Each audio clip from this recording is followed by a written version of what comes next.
오늘 성경 말씀은 열왕기상 21장 17절부터 29절에 있는 말씀입니다.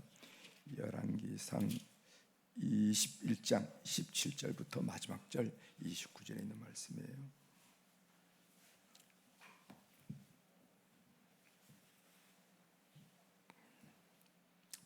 열왕기상 21장 17절부터 제가 봉독해 드리겠습니다. 여호와의 말씀이 디제 사람 엘리야에게 임하여 이르시되 너는 일어나 내려가서 사마리아에 있는 이스라엘의 아합 왕을 만나라. 그가 나봇의 포도원을 차지하러 그리로 내려갔나니 너는 그에게 말하여 이르기를 여호와의 말씀이 내가 죽이고 또 빼앗았느냐 하셨다 하고 또 그에게 이르기를 여호와의 말씀이 개들이 나봇의 피를 핥은 곳에서 개들이 내 피고 내 몸의 피도 핥으리라 하였다 하라.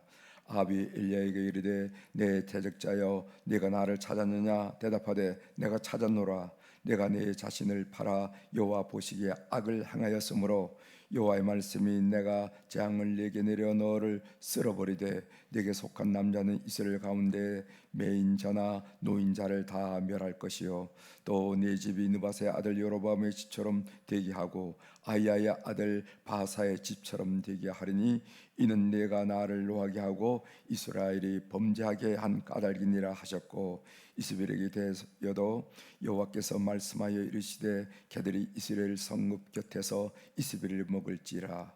아합에게 속한 자로서 성읍에서 죽은 자는 개들이 먹고 들에서 죽은 자는 공중의 새가 먹으리라고 하셨느니라 하니 예로부터 아합과 같이 그 자신을 팔아 여호와 앞에서 악을 행한 자가 없음은 그를 그의 아내 이세벨이 충동하였음이라. 그가 여호와께서 이스라엘 자손 앞에 쫓아내신 아모리 사람의 모든 행함같이 우상에게 복종하여 심히 가증하게 행하였더라. 아합이 이 모든 말씀을 들 때 그의 옷을 찢고 굵은 배로 몸을 동이고 금식하고 굵은 배에 누우며 또 풀이 죽어 다니더라. 여호와의 말씀이 디제 사람 엘리야에게 임하여 이르시되 아합이 내 앞에서 겸비함을 내가 보느냐 그가 내 앞에서 겸비함으로 내가 재앙을 저희 시대에는 내리지 아니하고 그 아들의 시대에야 그의 집에 재앙을 내리리라 하셨더라. 아멘. 29절까지 함께 읽었습니다.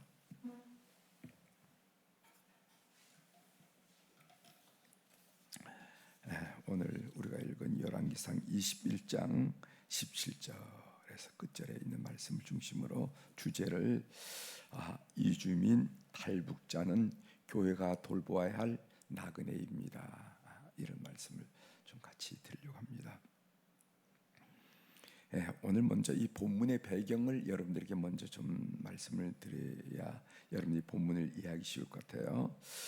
열왕기상 21장 1절부터 16절, 오늘 17절부터 읽었는데 그 전에 나오는 열왕기상 21장 1절부터 16절에는 아합 왕이 나봇의 포도원을 빼앗는 사건이 나옵니다.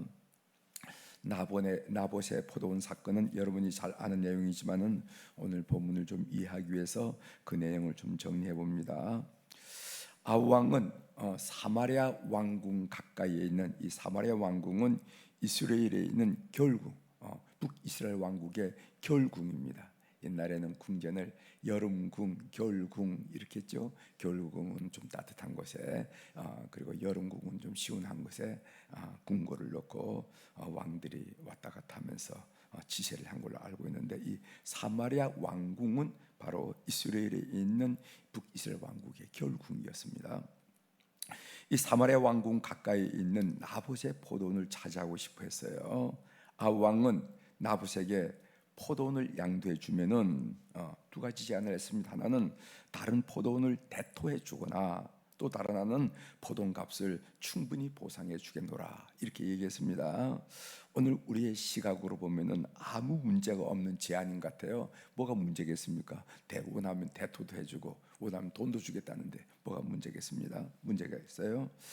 나봇은 아합 왕의 제안을 단호하게 거절했습니다. 그 말씀이 열왕기상 21장 3절에 나오죠. 그 부분을 제가 읽어드리겠습니다. 나봇이 아합에게 말하되 내 조상의 유산을 왕에게 주기를 여호와께서 금하실지로다 하니, 아우 왕은 나봇의 거절을 불편하게 여기고 식사도 거르고 그리고 침상에 누웠다 이렇게 말하고 있습니다. 왕비 이세벨은요, 이 아우 왕이 왜 당신이 그렇게 식사도 안 하고 누워 있느냐 그랬더니까 그 아우 왕이 그 왕비 이세벨에게 그 자세한 내용을 다 자초지종을 이야기합니다. 아우 왕의 고민을 듣고 나서 자기가 그 문제를 해결하겠다 이렇게 장담을 합니다. 이세벨은 나봇을 죽이고 포도원을 차지하려는 계략을 세워요. 어떤 계략이냐 하면은 가짜 증인을 내세워서 나봇이 하나님과 왕을 저주하더라 하는 그런 증언을 하게 하고, 이스라엘은 한 사람이 증언하면은 처단할 수 없지만은 두 사람이 증언하면 처단할 수가 있으니까 두 사람을 증언자로 나섰다는 거죠. 그래서 나봇을 돌로 쳐 죽이고 나봇의 포도원을 빼앗는 것입니다. 그 말씀이 열왕기상 21장 16절 본문 바로 전에 나오죠. 읽어드리겠습니다. 16절 아합은 나봇이 죽었다 함을 듣고 곧 일어나 이스라엘 사람 나봇의 포도원을 차지하려고 그리로 내려갔더라 이렇게 얘기하고 있어요. 본문은 나봇의 포도원을 빼앗은 아합 왕과 이세벨에 대한 하나님의 심판을 엘리야가 선포한 내용입니다. 왜 하나님은 급하게 엘리야 선지자에게 아합 왕을 만나라고 하시는가? 오늘 18절 보십시오. 열왕기상 21장 18절 너는 일어나 내려가서 사마리아에 있는 이스라엘의 아합 왕을 만나라. 그가 나봇의 포도원을 차지하러 그리로 내려갔나니 이렇게 얘기하고 있어요. 하나님은 아합 왕이 나봇의 포도원을 차지하는 것을 아주 심각하게 보고 아주 못마땅하게 여긴다는 거죠. 왜냐하면은 그 사건은 이스라엘 백성들의 삶의 뿌리를 뽑는 일이고 삶의 뿌리를 흔드는 일이기 때문에 그렇습니다. 그럼 여러분이 그게 무슨 일인 말인가 여러분들이 잘 모를 텐데, 오늘 그 당시의 상황에 보면은요 두 가지 흐름, 두 가지 가치가 충돌하는 것을 오늘 본문을 통해서 볼 수가 있습니다. 그럼 무엇과 무엇이 충돌하는가 제가 설명을 드리겠어요.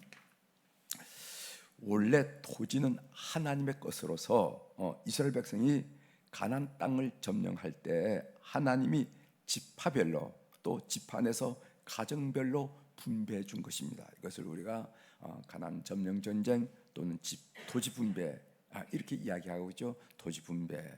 그래서 여호수아가 지도책을 놓고 이건 어느 지파, 이건 어느 지파, 이건 유다 지파 갈라주고 또 그 지파 안에서도 이것은 어느 가정, 어느 가정, 어느 가정 이게 다 갈라놨다는 거죠.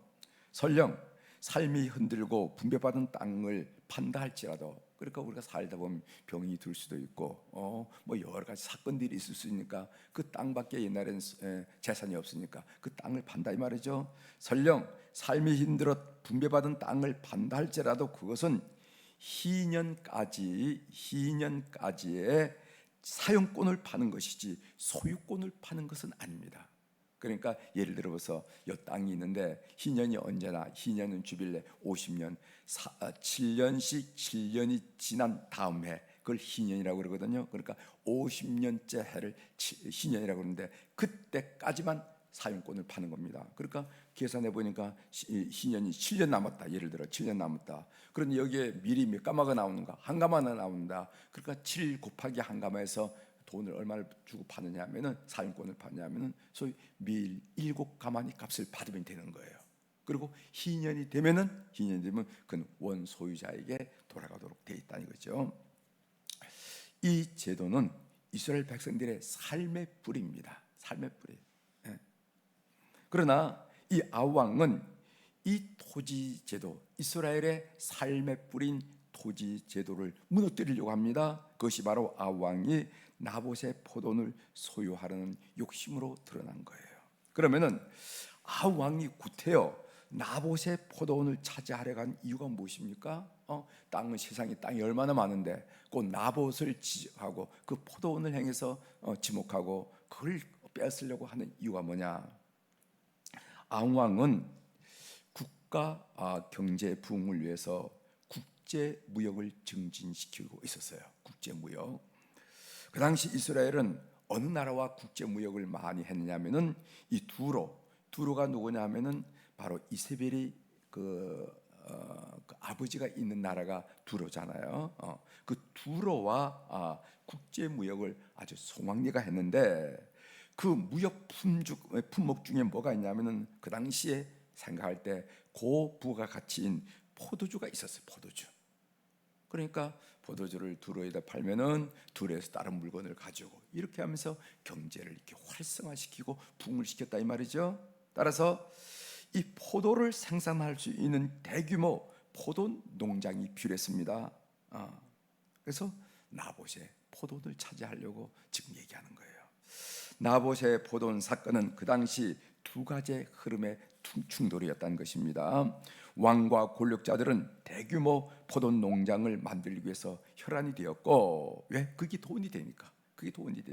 혈안이 되었고 갖가지 방법으로 토지를 확보하려고 했습니다. 그래서 아합과 이세벨처럼 누명을 씌워서 빼앗는 사람이 있는가 하면은 어떤 사람은 권력으로 토지를 징발하는 사람도 있었고 어떤 사람은 빚을 갚지 못한다 하는 이유로 땅을 차판 사람도 있고 아무튼 포돈을 통해서 포돈을 차지하려고 그랬습니다. 왜 포돈을 차지하려고 하면 포도원이 돈이 되기 때문에 그렇다는 거예요. 이렇게 해서 이스라엘 백성들의 삶이 피폐하게 됩니다. 그런데 놀라운 일이 일어난 거예요. 우리가 역사적으로 사회적으로 보면은 이 아우왕 시대가 나라가 경제적으로 가장 부흥했던 시기예요.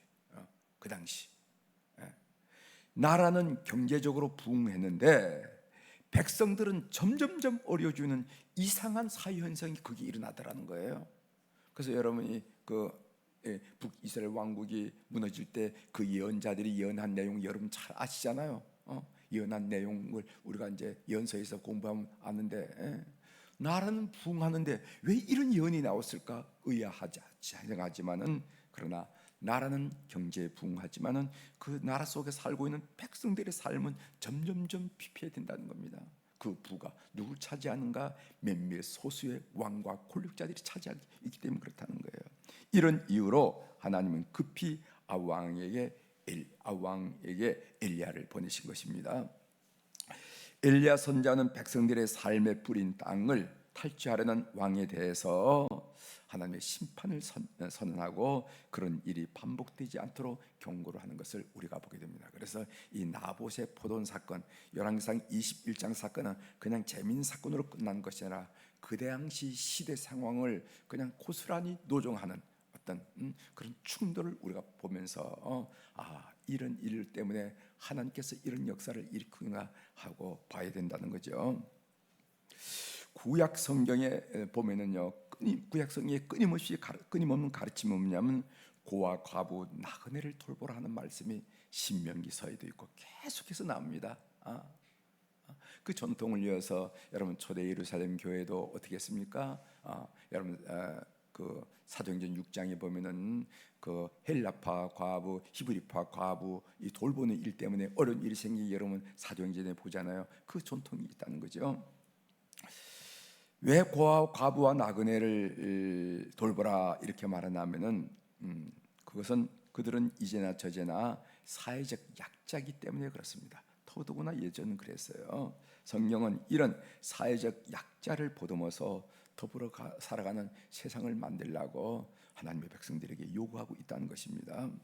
교회는 끊임없이 사회적 약자 편에 서야 되고 그것이 교회가 서야 할 자리이고 그것이 바로 하나님의 뜻이라는 것을 성경을 보면 볼수록 확인할 수 있는 사실입니다.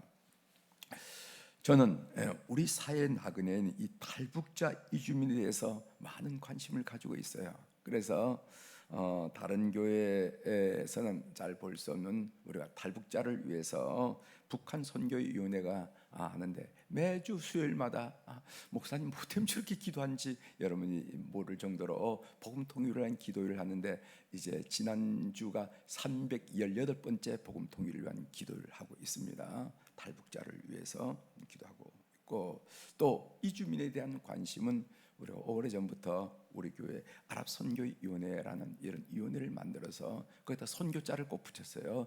북한 선교위원회, 아랍 선교위원회 이렇게 하면서 우리가 우리 사회에 있는 나그네 눈을 감으면 전혀 보이지 않습니다. 탈북자가 3만 명, 그다음에 이주민이 300만 명이 살아가고 있지만 우리가 눈을 감으면 전혀 보이지 않지만은 눈을 뜨면은 그들이 보이기 시작하는데, 우리 주변에 탈북자가 3만 명, 그다음에 이주민이 300만 명, 그리고 10년 이내에 1000만 명이 된다는 게 아니겠어요? 이주민들이. 근데 그 1000만 명 이주민은 지금까지는 중국에 있는 조선족, 동남아 이런 분들이 주로 많이 오셨지만은 앞으로는 아마 다산 국가인 이슬람 백그라운드의 국가들로부터 사람들이 오지 않을 수가 없다는 거죠. 동남아도 그렇고 서남아도 그렇고 다 그렇게 되는 건데, 그럴 때 이분들이 와서 우리 사이에 정말 활력을 불어넣기는 요소도 될 수가 있지만은, 또 다른 걸로 우리 사회가 해결할 수 없는 또 다른 혹이 될 수 있다 하는 것들을 바라보면서 저는 이 탈북자와 또 이 이주민에 있어 좀 관심을 많이 갖고, 또 이런 점에서 우리 교회가 한국 교회를 선도해야 된다 하는 그런 생각을 하게 됩니다. 이 탈북자를 위해서 제가 꿈꾸고 있는 건 뭐냐 하면은, 우리 교회 3대 담임 목사가 로버트 하디 목사님이세요. 하디 목사님.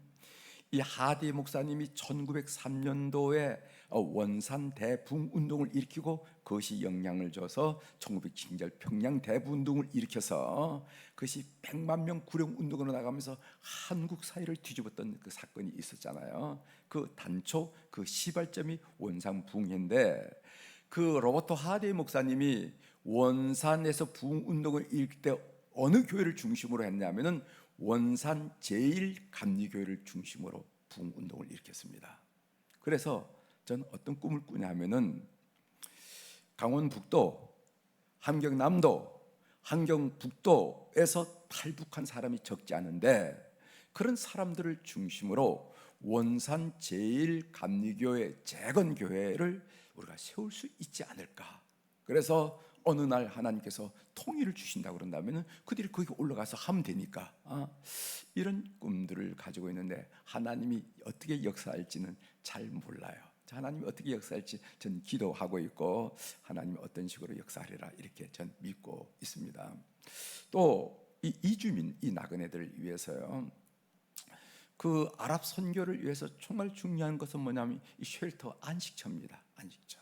이 사람들이 지금 와서 뭐 하냐면 저 무슨 의정부고 동두천이고 양주고 저 안산이고 이런 데서 그냥 이제 노동자로 일을 하거든요. 그래서 어떤 사람들은 무슨 그 공장에서 또 농토에서 농장에서 주는 거가 뭡니까? 비닐하우스에 자기도 하고 뭐 이렇게 살아가고 있는데, 이분들이 이렇게 이제 일주일에 한 번씩 뭐 이태원이라든가 도시에 나오고 싶어 한다는 거죠. 그래서 그런 사람들이 이렇게 와서 하룻밤이라도 머물 수 있는 이 쉘터, 안식처가 필요하다 하는 생각을 제가 하고 있는데, 이것도 하나님께 기도할 뿐입니다. 하나님께 기도할 뿐이에요. 그들이 와서 좀 씻고 이렇게 친구들과 더불어 얘기를 하고 또 힘을 얻어서 자기 현장에 나가고, 이런 공간이 필요하지 않겠는가 하는 생각을 하고 있으면서, 이런 일들은 우리가 더 많이 기도하고 또 시간이 필요하리라 생각하면서 저는 지금 기도하고 있다는 말씀을 여러분들에게 드리면서, 이런 일들을 114년의 역사를 가진 하나님께서 우리 교회를 향하신 기대가 아니겠는가. 이런 일을 보고 선도할 수 있는 교회를 기대하지 않겠는가 하는 생각을 하면서, 오늘 열왕기상 21장이 충돌한 이유가 뭐냐? 그는 약한 자 백성들을 편을 드는 하나님께서 오늘 이 일에 개입하셨다는 것을 우리들이 보면서, 우리 사회의 약한 자 나그네들에 대한 관심을 우리가 함께 모아보자 하는 말씀을 여러분들에게 드립니다. 기도하시겠습니다. 하나님 아버지, 오늘 열왕기상 21장 하반장을 통해서 하나님께서 엘리야를 그 나봇의 포도원을 차지하려고 하는 그 아왕을 향해서 빨리 가서 경고하라 한 얘기를 우리들이 읽으면서, 하나님 왜 이렇게 서두르실까? 하나님 왜 이렇게 이런 문제를 신중하게 생각하실까 하는 생각을 함께 묵상하는 가운데, 그 당시의 시대적 배경과 또 경제적인 상황들을 바라보면서 함께 말씀을 나누게 하시오니 감사합니다. 그런데 오늘 우리가 눈을 크게 뜨면은 우리 주변에도 그런 비슷한 처지에 있는 나그네들이 있다는 사실을 알게 됩니다. 고향 땅, 고국 땅, 아비의 집, 그리고 또 본토를 떠나서 힘들게 살아가는 이웃들이 우리 주변에 있는데, 이런 사람들을 향한 관심을 하나님이 촉구하고 계시다는 것을 많이 느낍니다.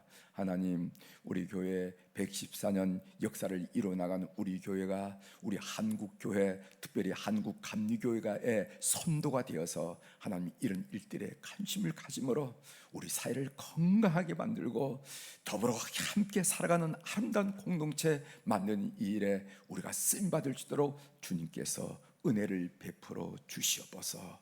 오늘 또 우리 사랑하는 교우들이 주님 앞에 1,000번째 헌금을 올려드리게 하시오니 진심으로 감사를 드립니다. 하나님, 이 헌금 주님께서 연락하여 주시고 그 자상하심 그대로, 그 풍성하신 그대로 우리의 삶을 다스리시고 이끄시고 사랑하여 주옵소서. 그래서 예수님 때문에 찬양하고, 예수님 때문에 감사하고, 예수님 때문에 기뻐하고, 예수님 때문에 든든하고, 예수님 때문에 두렵지도 않은 그런 당당한 삶을 살아가는 주의 백성들을 다 될 수 있도록 이 헌금을 주께서 연락하여 주시옵소서. 하나님, 월요일날 우리 환우들을 위해서 특별히 기도하게 하시오니 감사합니다. 하나님, 6월 11일날 수술을 앞에 놓은 우리 권사님도 계시고, 또 통원 치료하는 분들도 계시고, 또 시술과 수술한 이후로 회복하려고 하는 분들도 계신데, 하나님, 오늘 이 시간, 이 새벽에 시간과 공간을 초월하신 하나님의 거룩한 역사가 그들의 영혼을 다스리시고 그들의 심령을 만지시고 그들의 육체에 안수하시고 안찰하여 주심으로 말미암아 하나님, 인간의 생각을, 이성을 훨씬 뛰어넘는 하나님만이 이룰 수 있는 그 놀라운 기적들을 그들 삶 속에 보여주시기를 간절히 소원합니다. 회복되게 도와 주옵소서. 영적인 회복이 일어나게 하시고, 심령의 회복이 일어나게 하시고, 육신의 회복도 일어나서 주님의 놀라운 은혜를 경험하고, 주의 놀라운 사랑을 경험하고, 주의 놀라운 축복을 경험하는 우리 가정들이 다 될 수 있도록 은총을 베풀어 주옵소서. 이것이 사건이 되어, 이것이 은혜가 되어 그들의 삶이 완전 100% 달라지면서 하나님으로의 사람으로 세워지는 놀라운 은혜를 경험하도록 축복하여 주시옵소서. 오늘 또 하늘의 주권과 땅의 주권을 가진 우리 주님의 권세에 있는 이름으로 이 새벽에 선포합니다. 내 영혼이 잘된 같이 범사가 잘되고 강건한 축복을 오늘 이 새벽에 준비하는 우리 교우들, 또 7시에 말씀을 들으면서 하루를 시작하는 우리 모든 교우들이 듣고 체험하고 느끼면서 승리한 하루로 이끌어 주시옵소서. 감사드리며 예수님의 이름으로 기도 올려옵나이다. 아멘. 하늘에 계신 우리 아버지여, 이름이 거룩히 여김을 받으시오며 나라가 임하시오며 뜻이 하늘에서 이루어진 것 같이 땅에서도 이루어지이다. 오늘 우리에게 일용할 양식을 주시옵고 우리가 우리에게 죄 지은 자를 사하여 준 것 같이 우리 죄를 사하여 주시옵고 우리를 시험에 들게 하지 마시옵고 다만 악에서 구하시옵소서. 나라와 권세와 영광이 아버지께 영원히 있사옵나이다. 아멘.